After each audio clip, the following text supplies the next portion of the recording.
Hello everyone, আসসালামু আলাইকুম। সবাইকে রমজানের অনেক অনেক শুভেচ্ছা জানাচ্ছি। আশা করছি সবাই ভালো আছেন। আলহামদুলিল্লাহ আমরাও সবাই ভালো আছি।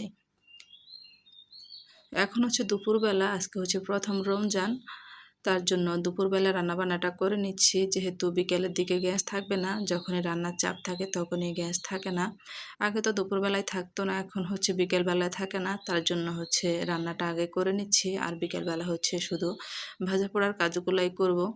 তো এখানে হচ্ছে আজকে কবুতর রান্না করব। এই কবুতরগুলো হচ্ছে আমার শাশুড়ি বাড়ি থেকে পাঠিয়েছে। আদিলের বাবা রমজানের 2 দিন আগে বাড়িতে গিয়েছিল। তো আসার সময় হচ্ছে অনেক কিছু দিয়েছে, কবুতর দিয়েছে, হাঁসের ডিম দিয়েছে, মাছ দিয়েছে, ছোট মাছ, বড় মাছ, মাছের ডিম, এগুলাই দিয়েছে। তো ভাবলাম আজকেই এগুলো রান্না করে নিই।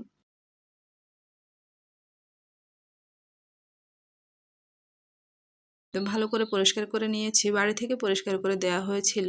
তারপরেও যেহেতু কবুতর অনেকগুলো পালক থাকে, তো আমি বাকিটা পরিষ্কার করে নিয়েছি, টুকিটাকি যা ছিল। কবুতরগুলো যেহেতু নরম একদম, তার জন্য আমি কেচি দিয়ে কেটে নিচ্ছি, এতে মানে শর্টকাটে কাজটা হয়ে যায়। এই তো আমি ভালো করে কেটে পরিষ্কার করে নিয়েছি। নিয়ে হচ্ছে এখন রান্না করে নিব। তার জন্য হচ্ছে পাতিলে তেল দিয়ে দিলাম, তারপর হচ্ছে বেশি করে পেঁয়াজ দিয়ে দিলাম। কবুতরের মাংসটা খেতে কিন্তু অনেক মজা লাগে, আর এগুলো হচ্ছে ঘরে পালা কবুতর, তার জন্য আরও বেশি মজা লাগে রান্না করলে। তো পেঁয়াজটা সফট হয়ে আসলে হচ্ছে পেঁয়াজ রসুনের পেস্ট দিয়ে দিব, দিয়ে কিছুক্ষণ ভেজে নিব।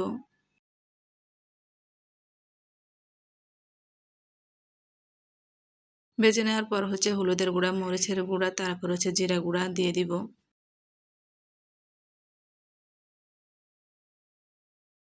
দিয়ে কিছুক্ষণ ভেজে নিব। তারপর হচ্ছে স্বাদ মতো কিছুটা লবণ দিয়ে দিব। আমি হচ্ছে সবসময় মশলাটা কষিয়ে রান্না করি, এতে করে আমার কাছে অনেক বেশি ভালো লাগে। কিছু গোটা গরম মশলা দিয়ে দিলাম, দিয়ে হচ্ছে কিছুটা পানি দিয়ে মশলাটা ভালো করে কষিয়ে নিব। মশলাটা ভাজা হয়ে গিয়েছে, উপরে তেল বেশি উঠেছে, এ পর্যায়ে হচ্ছে আমি কবুতরগুলো দিয়ে দিব। মাশাআল্লাহ, 2টা কবুতর অনেকটা বরকত হয়েছে। তারপর মশলার সাথে কিছুক্ষণ কবুতরটা ভেজে নিব।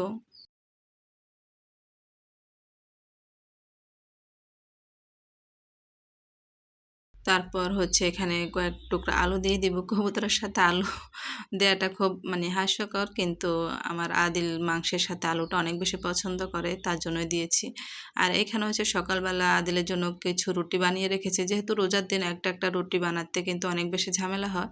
তো কয়েকটা রুটি বানিয়ে হচ্ছে আমি ফ্রিজে রেখে দিব, এতে করে অনেক দিন চলে যাবে।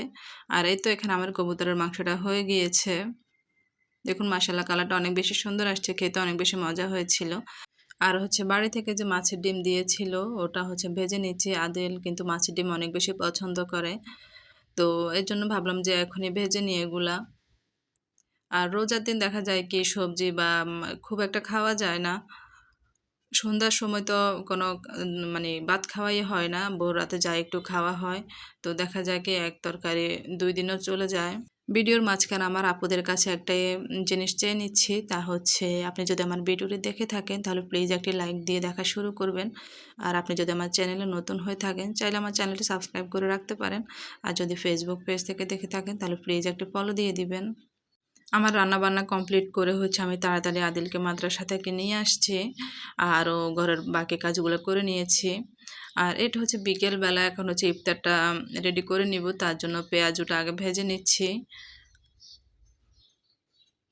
আর পাশে হচ্ছে ছোলা ভেজে নিচ্ছি। আমরা যেহেতু মানুষ 2 জন, আদিল এগুলা খেতে চায় না। তার জন্য হচ্ছে খুব অল্প অল্প করে হচ্ছে আমি ইফতারটা বানিয়েছি। পেঁয়াজও 2টা 3টা বা আলু চপ, বেগুন এগুলো 2টা 3টা করে ভেজে নিয়েছি। এখানে ছোলাটাও প্রায় ভাজা হয়ে গিয়েছে। এই ছোলাটা কিন্তু আমরা 2 দিন খেয়েছি। দেখা যায় কি সব কিছু দিয়ে যখন মাখানো হয় অনেক বেশি হয়ে যায়। আর হচ্ছে এখানে ফ্রুটস কেটে নিচ্ছি।